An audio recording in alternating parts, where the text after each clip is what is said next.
राज्यात शेतकऱ्याला सांगू इच्छितो की ज्यांना शेतीची कामे करायची असेल तर तुम्ही काय करा, ह्या म्हणजे आता 8 तारखेपासून 8 ऑगस्टपासून हवामान कोरडं होईल. काही काही भागात ठिकठिकाणी सूर्यदर्शन होईल, कोरडं होईल, म्हणून हा अंदाज लक्षात घ्यायचा आणि आपण आपल्या शेतीची कामे करायची. त्याच्यानंतर राज्यामध्ये 15 ऑगस्ट नंतर परत राज्यामध्ये पुन्हा पाऊस सक्रिय होणार आहे. पण ते पाऊस काय होणार आहे, विदर्भाकडे असणार आहे. विदर्भात म्हणजे कुठं, विदर्भामध्ये वर्धा, नागपूर, भंडारा, गोंदिया, चंद्रपूर, यवतमाळ, गडचिरोली तिकडल्या पट्ट्यामध्ये राहणार आहे. म्हणजे पूर्व विदर्भामध्ये ते पाऊस असणार आहे, म्हणून अंदाज तो सर्व शेतकऱ्यांना लक्षात यायचा. तसेच कोकणपट्टी, नाशिक, कोल्हापूर, त्याच्यानंतर पुणे ह्या पट्ट्यात काय होईल, आणखीन 2-3 दिवस सरी मात्र चालूच राहणार. काही काही ठिकाणी जोराचा पाऊस पडेल, 10 मिनिटाचा, 20 मिनिटाचा, अर्ध्या तासाचा असा पाऊस चालूच राहणार आहे, म्हणून अंदाज त्या शेतकऱ्यांना लक्षात घ्यायचा.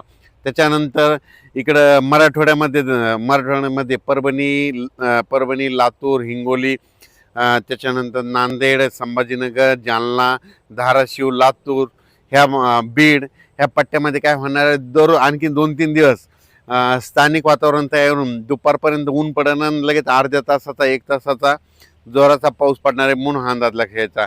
त्याच्यानंतर उत्तर महाराष्ट्राकडे काय होईल, अशा सरी नाशिक जिल्हा, नंदुरबार, धुळे, जळगाव तिकडे देखील काय होईल, दुपारपर्यंत अशा सरी चालूच राहतील. आणि त्याच्यानंतर दुपारनंतर ऊन पडल्यानंतर पुन्हा अर्ध्या 1 तासाचा पाऊस जोराचा पडणार, पुन्हा हा अंदाज लक्षात. खूप मोठा पाऊस पडणार नाही, फक्त काय होईल 10-20 मिनिटाचा पाऊस असणार आहे, म्हणून हा अंदाज सर्व शेतकऱ्यांना लक्षात यायचा.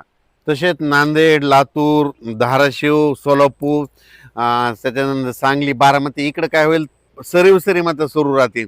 खूप मोठा पाऊस पडणार नाही, म्हणून हा अंदाज लक्षात यायचा. सोशल मीडियामधून असं ऐकण्यात येतं की सप्टेंबर ऑक्टोबरमध्ये पाऊस कमी पडणार आहे, पण सर्व शेतकऱ्याला सांगू इच्छितो की सप्टेंबर ऑक्टोबर मध्ये परतीचा पाऊस जोराचा पडणार आहे, धुमाकूळ घालणार आहे, म्हणून हा अंदाज सर्व शेतकऱ्यांना लक्षात यायचा.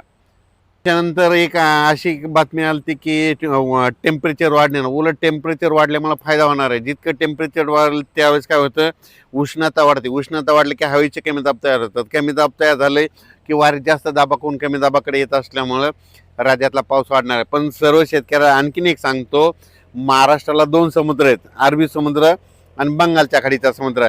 अरबी समुद्रामधून जरी काही भागामध्ये पाऊस नाही पडला तर तुम्हाला सांगतो 20 सप्टेंबर नंतर काय होतं की बंगालच्या खाडीमधून पाऊस येतो, त्या शेतकऱ्याची हरभऱ्याची, ज्वारीची पेरणी करून टाकतो.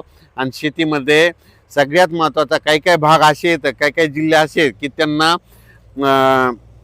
बंगालच्या खाडीचा म्हणजे याचा पाऊस चांगला पडतो, परतीचा पाऊस जास्त पडतो. मग त्याच्यामध्ये जिल्हे सांगतो, नांदेड जिल्हा झालं, परभणी जिल्हा झालं, धाराशिव जिल्हा झालं, त्याच्यानंतर इकडं जालना, त्याच्यानंतर इकडं अहिल्यानगर, सोलापूर जिल्हा, सांगली जिल्हा, सांगोला तालुका ह्या पट्ट्यामध्ये काय. त्याच्यानंतर मानखटाव म्हणजे एक सातारा जिल्ह्यामध्ये मानखटाव असा एक तालुका आहे, तिथं दरवर्षी पाऊस आता देखील कमी आहे.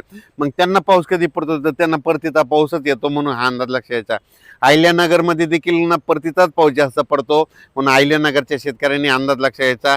बीड जिल्हा, त्याच्यानंतर धाराशिव जिल्हा, सोलापूर जिल्ह्यात देखील परतीचाच पाऊस चांगला पडणार आहे, म्हणून हा अंदाज त्यांनी लक्षात घ्यायचा.